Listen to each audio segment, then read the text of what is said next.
What's good, TMG fam? It's your boy L, and I'm back with another reaction video, man. How y'all feel? Welcome back to the channel. Salute. Listen, man, I don't know why I'm talking so slow right now. Halfway through it, I was like, yo, why are you talking like that? Like you drunk, like, man, I'm literally about to go delirious, man. Somebody gotta let me out. This insane, like, man, I feel like I'm in an asylum, bro. It's an insane asylum. That's what it is. Like, I'm going crazy, literally. All right. So these, as much as y'all be saying these videos be getting y'all through, trust me, it's doing the same for me, man. All right. So listen, 3 disturbing true school stories tonight. That's what we up. That's what we doing. If you're new to the channel, hit the subscribe button, man. Show us some love. Join the fam. Sit back. Cut all the lights out, man. And let's get to one of these horror stories. True school stories.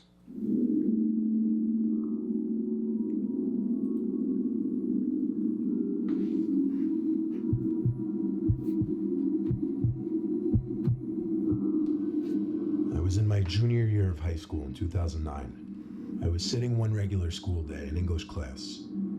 It was towards the end of the year, and we were working on final projects, meaning we needed to use the school laptops. The school library was closed for the week because of some kind of damages or renovations. I really don't remember all the details regarding that, but even still. Like, I know sometimes he could be possibly just finding these pictures, but some of the pictures he find truly give you a visual that probably might not possibly be what the visual was looking like for this story, man. But he does a great job. I gotta salute him on that, because look at this, man. This looks like one of them old, it looks like an abandoned school, but it fits the scene to make you think like, ugh. Am I the only person that looked at that and saw that like that? It's like, dang. I was pretty sure the laptop carts were still being stored in the back room of the library. My teacher asked the class which of us would like to go down and get the cart. I really had to pee, so I raised my hand because it was a good excuse to go down to the bathroom anyway. After making a quick stop at the bathroom, I made my way to the library. All my troublemakers know about that. Excuses to leave the classroom, be gone for insane amounts of time, down hallways that you know you shouldn't be on, other grade hallways. Yeah, that was me. The lights inside were all off. There didn't appear to be anyone in the entire library. It was pretty dark, but there was just enough light from the few windows in there to see where I was going. Like I said, the laptop carts were usually way in the back section of the library in a separate room. There was a glass window that looked from out in the main area of the library into this back room, and it was really dark in there. I tried the door handle, but it was locked. Now I looked around not knowing what to do. I didn't really want to go back to the classroom to tell my teacher. I looked around the library, hoping there was maybe at least one staff member in there. I did hear something coming from the other corner of the library, actually. As I walked closer, it sounded like some kind of consistent clicking sound. It was coming from one of the study rooms that classes would sometimes be held in. The door to this room was cracked open, but it was also dark in there. There were also windows that looked into this room, so instead of marching straight in there, I tried looking in through the window in the main section of the library. I was like 80% sure I could see someone standing in the back corner of this little room. I pushed the door open a little more and called into the room. My voice echoed a bit. I tried hitting the light switch, but the lights didn't turn on, confirming the power was shut off in the library. I stepped into the room, a bit confused why I didn't get an answer. I wanted to confirm that what I was seeing was a person. It's so hard for me to explain what I was seeing. It literally looked like a humanoid figure from the doorway. Head, torso, and everything. I didn't even have a cell phone back then to use to light up the room. I stepped deeper into this room, but I stopped when I started to become disturbed by what I was seeing. It didn't look like a person anymore. It looked like some kind of thing. Humanoid thing. I was pretty sure he or it or whatever was looking at me. I could make out a face on its head, which was easily twice the size of a normal human head. Not to mention how tall this thing was, maybe 7-8 feet up. It was completely still, as was I, and it wasn't until I saw movement in the corner that my heart completely dropped and I ran out of the room and out of the library. I was breathing heavily, heart racing. A teacher I knew named Miss Carp happened to be walking by in the hall, and I asked her frantically to follow me into the library to see. She asked me in a stern voice why I was even going into the library, given that no one was allowed to enter that week. I told her that I was sent to get the laptops, and maintaining her stern voice, she told me all the laptop carts were moved to the presentation room. Apparently, I had zoned out when my teacher mentioned this. I told Miss Carp to follow me into the library anyway to show her what I saw. But when she reluctantly followed me there, not only was nothing there in that back room, but the light inside of that room was now working. Y'all thinking what I'm thinking? I think he might have stumbled on two teachers or two, you know what I mean? Somebody back there, maybe some lunchroom people had done snuck off to the library and was getting it in. That's what I think he kind of stumbled on. And they hit that light or let that light out so he couldn't see. I think that's probably what he stumbled on. I'm not the only one that didn't think it was going down in them schools with them teachers. Bro. I can't be the only one, man. I'm just, maybe it's me. Miss Carp was annoyed with me, and of course she didn't believe me or just thought I was seeing things. I eventually went back to class with a computer cart for the presentation room and explained to my teacher that I went to the library by mistake. I never really mentioned what I saw to anyone else for fear of sounding stupid or crazy. I don't know if I believe in ghosts or paranormal shit, but I really have no freaking clue what I could have seen in there. Sure, eyes can play tricks on you, but not like that. I saw something big in the corner of that room. Something not human. Oh, just after I said what I said, and then he was saying I saw something big in that room and just made me laugh because it was totally inappropriate. My bad, you two. Don't hit me. Don't demonetize me, man. I didn't say anything. You know what I mean? You know.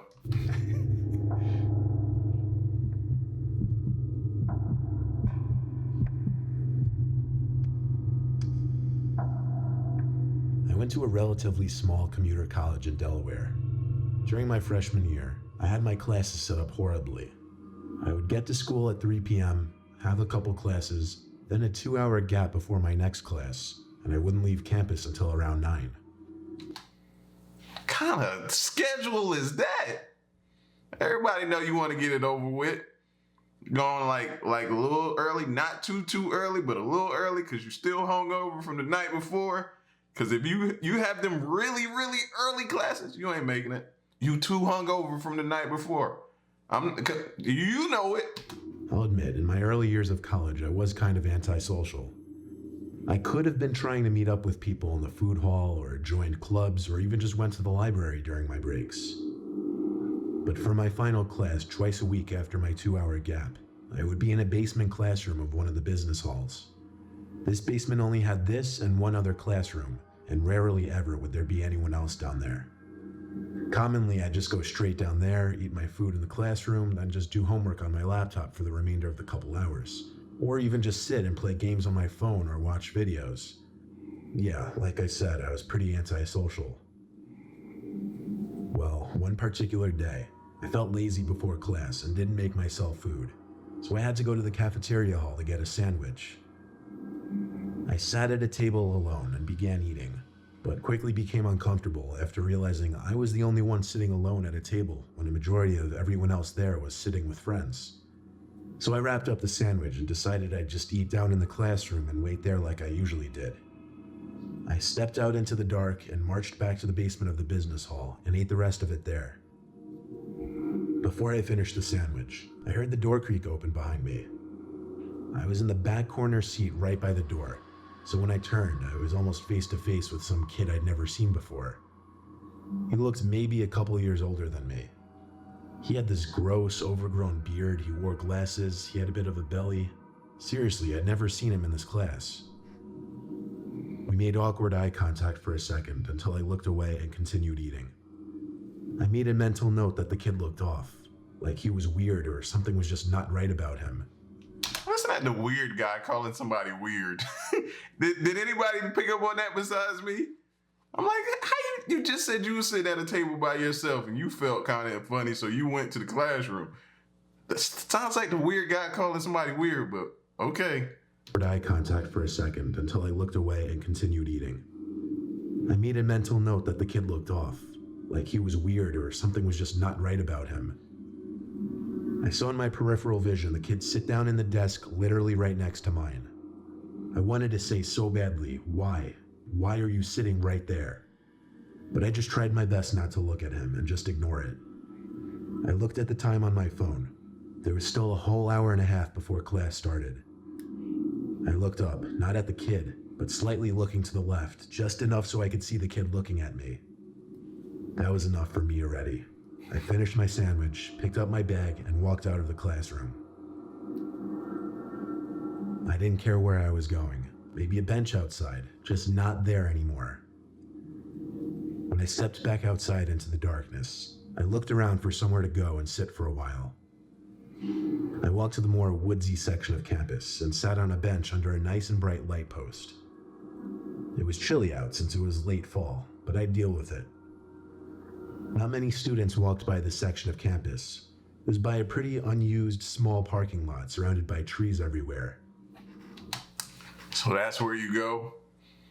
Some secluded little area after you felt uneasy sitting by somebody who could have possibly followed you? I don't be understanding the logic of some people, man. It's like, oh, okay, let me make it easier for you to kill me. Let me go over here where nobody can see by an abandoned parking lot. Yeah, come get me now. It was by a pretty unused small parking lot surrounded by trees everywhere. Suddenly, I heard cracks and crunches of leaves. I looked around and spotted something. Between two pine-like bushes, there was someone standing there. I stood up and extended my neck out, I guess, to get a better look. It was that guy again. He wasn't even making an effort to hide his face. I was about to take off again when he cut through the two bushes and said hi. He started to talk to me, but the way he spoke was also off. He'd overpronounce everything, if that makes sense. He started asking me so many questions about myself, like if I go to school here, what my major is, where I work, what I do for fun. It was so painfully uncomfortable, but I tried to be nice by also asking him some questions. We ended up sitting down for a while. Eventually he asked for my number. I don't know why I gave it to him. I guess I was trying to be nice. Then he turned. After all that, after going through all of that, you still gave him your number? Oh, yeah. The conversation should have went like this. So when did you want to kill me?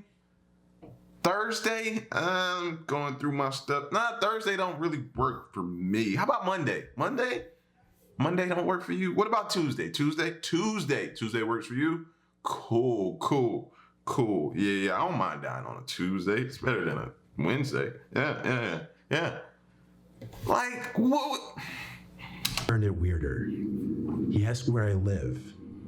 At first I answered with my hometown, but he said no, like, where do you live? I paused, not knowing what to say. I repeated my same answer. Then he said, no, like, what's your address? I didn't even ask him why he was asking that. I just said I gotta go and quickly walked away. When I looked back, the guy was following me. I didn't know what was wrong with him, but he was freaking me out. I skipped class that night and drove straight home. I crashed into bed and started doing my homework. After finishing a short paper, I checked my phone and it was full of texts from some random fake number. There had to be like 20 texts. They were all from that kid. It started with hey, then he worked down to you have a nice house. I suddenly felt a pain in my chest area.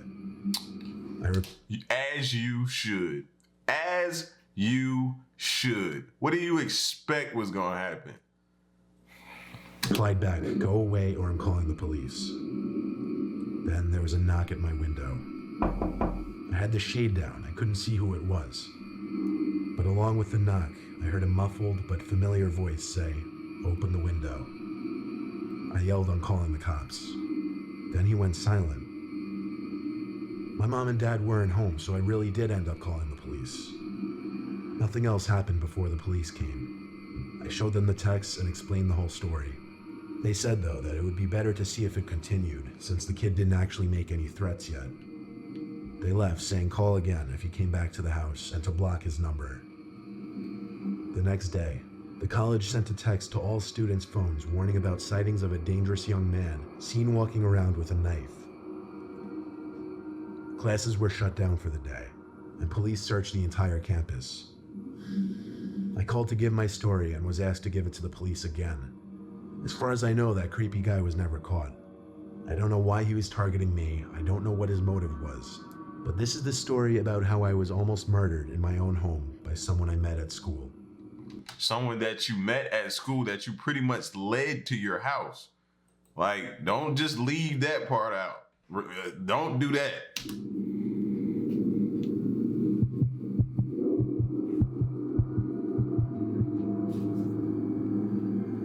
Back in high school, my group of friends consisted of about 10 people, but it would be rare that we'd all do things together.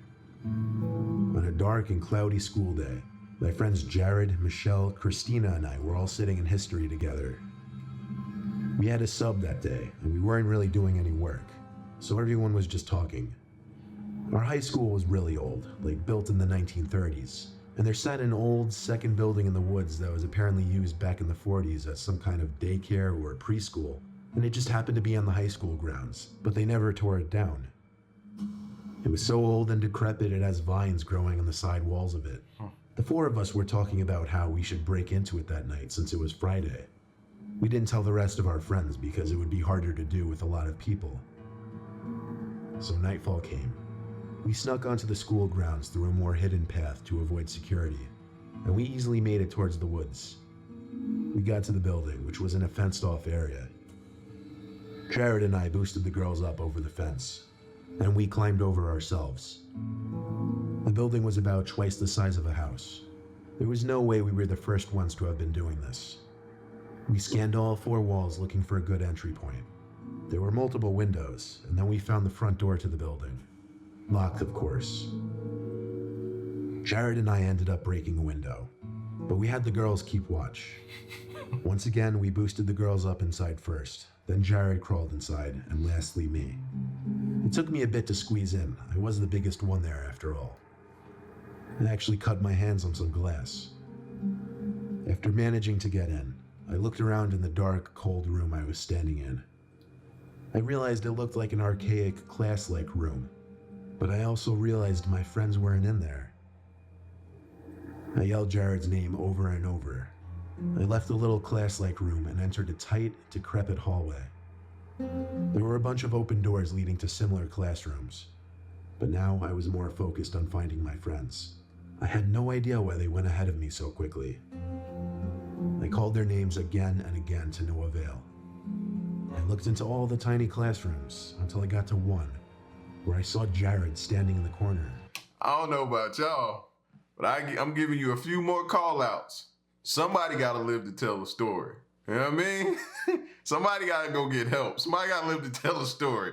Yeah, hey, y'all should have went silent on me like that. He was looking out the window. I said, dude, what the hell are you doing? And why couldn't you wait for me? He just turned and looked at me, I guess. I couldn't make eye contact in that darkness. I looked down the hall again and called both girls' names. And with that, I heard someone stepping on something pretty loudly further down the narrow hall. I stepped through the mess of random school objects littered on the floor and got to the last classroom on the left. And the second I looked inside, someone jumped out and screamed in my face. I nearly had a heart attack, but it was Jared. Christina and Michelle came out from behind me, hysterically laughing. They revealed that they came up with a plan to hide from me to scare me a few minutes before going in. I playfully shoved Jared, but with my heart still racing from the scare, it started racing even faster because I remembered that figure I just saw in that other classroom. Right. I told them, Right. Oh! all the shh and whispered I saw someone else and thought it was Jared. I waved for them to follow me back to that classroom, but whoever that person was in the corner wasn't there anymore. I stepped into the classroom, but it looked empty. Then I heard one of the girls gasp.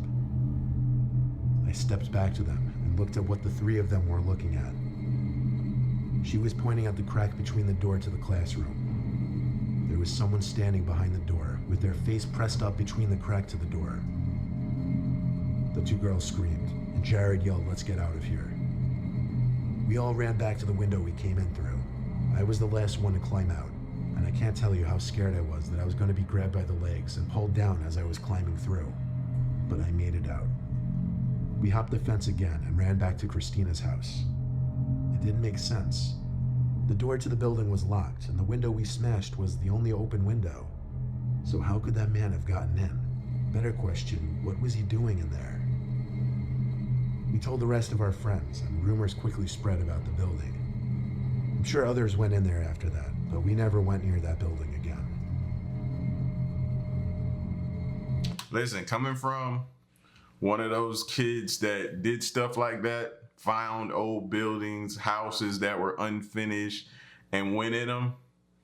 Yeah, man. Looking back on it now, it's completely dumb of us to do, but we did it, man.